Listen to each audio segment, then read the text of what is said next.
다시 십자가로. 매주 수요일 우리의 신앙을 일상의 삶에 적용시켜보는 다시 십자가로 시간을 갖고 있습니다. 오늘도 눈먼 기독교의 저자 광명계명교회 박태양 목사님 자리해주셨어요. 할렐루야 목사님 안녕하세요. 네, 안녕하세요. 송 PD님. 네. 건강관리 잘하고 계시죠?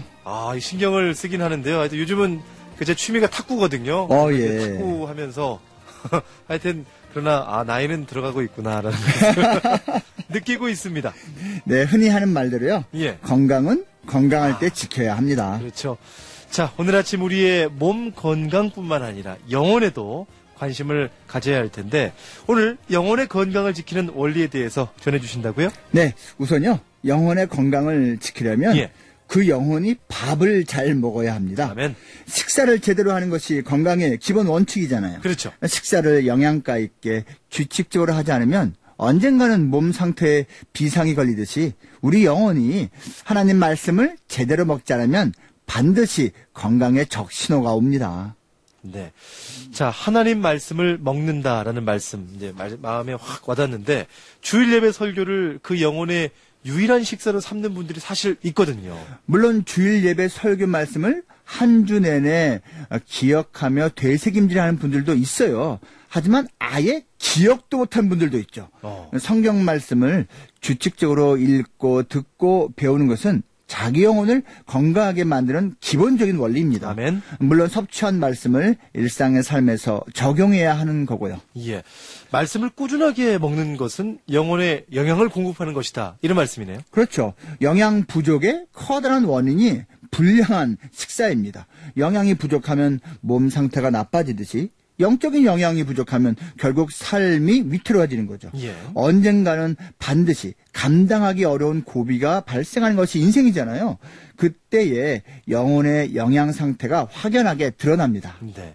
하나님의 말씀을 평소에 꾸준히 먹은 사람, 또 그렇지 않은 사람, 인생의 결정적인 순간에 차이가 난다는 거네요. 네. 말씀으로 건강을 다져놓는 사람은요, 잠시 흔들려도 결국은 이겨냅니다. 하지만 평소에 말씀을 외면하던 사람은 와장창 무너지는 거예요. 네. 목사님은 실제 이제 목회를 하시잖아요.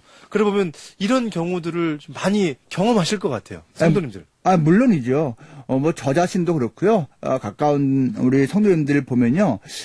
평소에 영성 상태가 잘 나타나지 않다가 어떠한 중요한 순간, 위기의 순간에 나타나는데 평소에 말씀 먹은 그것과 비례하게 되어 있습니다. 네.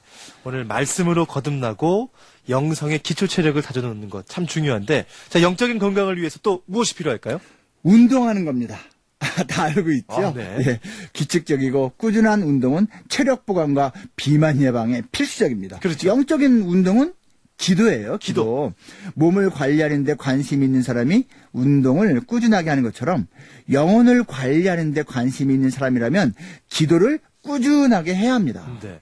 목사님, 근데 젊은이들 가운데서는 운동을 전혀 하지 않는데도 건강에 별 이제 문제가 없는 분들이 있거든요. 있죠. 마찬가지로 기도하지 않으면서도 인생에 별 문제가 없기 때문에 그냥 이 정도도 괜찮다 이렇게 생각하는 분들이 있지 않습니까? 네, 있죠.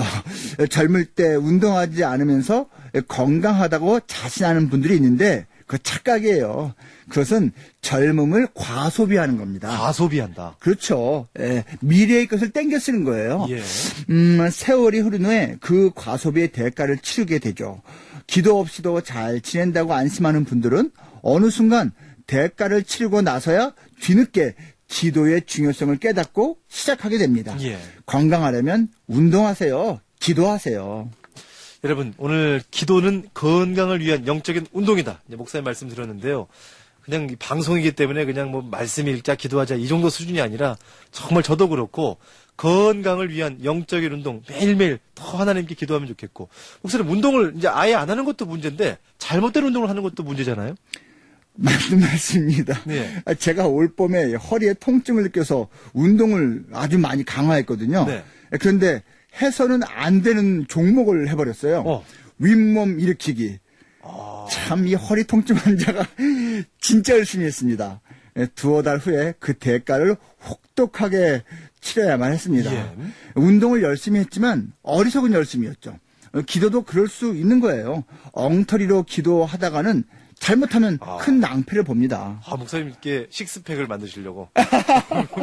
아니, 특별히 그걸 사모님만 보실 텐데. 알겠습니다. 하여튼 기도를 하기는 했는데 우리 마음대로 하는 것을 조심해야 한다. 이렇게 받아들여지게 되는데 낭패가 되는 기도. 예를 들면 목사님 어떤 게 있을까요? 이런 게 있어요.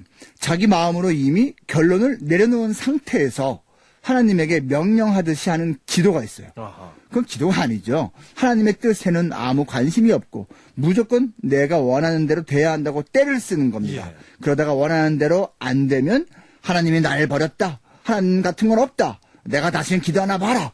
이런 식으로 반응한 경우가 있어요. 이 잘못된 운동의 부작용 같은 겁니다. 네.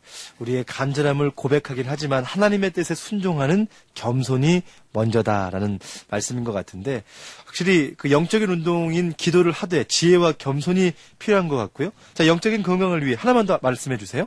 우리가 건강 검진을 받듯이 영적으로 자가 검진을 해볼 필요가 있습니다. 자, 오늘 아침인데 영적으로 어떻게 자가 검진할 수 있을까요? 예를 들면 예배에 감격이 있는지 없는지 체크해 보면 압니다. 만약 늘 예배에 감격이 없다면 그거 심각하게 고민해 봐야 됩니다. 그 예배에 성령이 없는 거든지 내 안에 회개하지 않은 죄의 문제가 심각하게 있는 거든지 아무튼 뭐가 잘못된 거죠. 자, 예배의 감격이 여러분 있으세요? 없으세요? 예배를 통해 새 힘을 얻는 것. 오늘 그 예배에 대한 감격. 이게 없다면 정말 안타까운 일이 아닐 수 없죠. 그렇죠. 그리고 일상의 삶 속에 감사가 얼마나 있는지를 또한 살펴봐야 됩니다. 만약 감사가 전혀 없이 그냥 매일매일 살고 있다면 그거는 영혼 경화증에 걸린 겁니다. 심령이 딱딱하게 굳은 거죠. 예. 이게 지속되면 영혼암이 되는 거예요. 오늘 영혼의 건강을 지키기 위한 조언을 들었습니다. 말씀을 제대로 먹는 것, 기도로 적절한 운동을 하는 것, 그리고 예배의 감격, 일상의 감사란 이런 자가 검진을 한번 해보는 거죠. 자, 오늘도 수요일마다 함께한 시간 다시 십자가로 광명계명교회 박태양 목사님과 함께했습니다. 목사님 오늘 말씀 고맙습니다. 고맙습니다. 오늘도 승리하시기 바랍니다.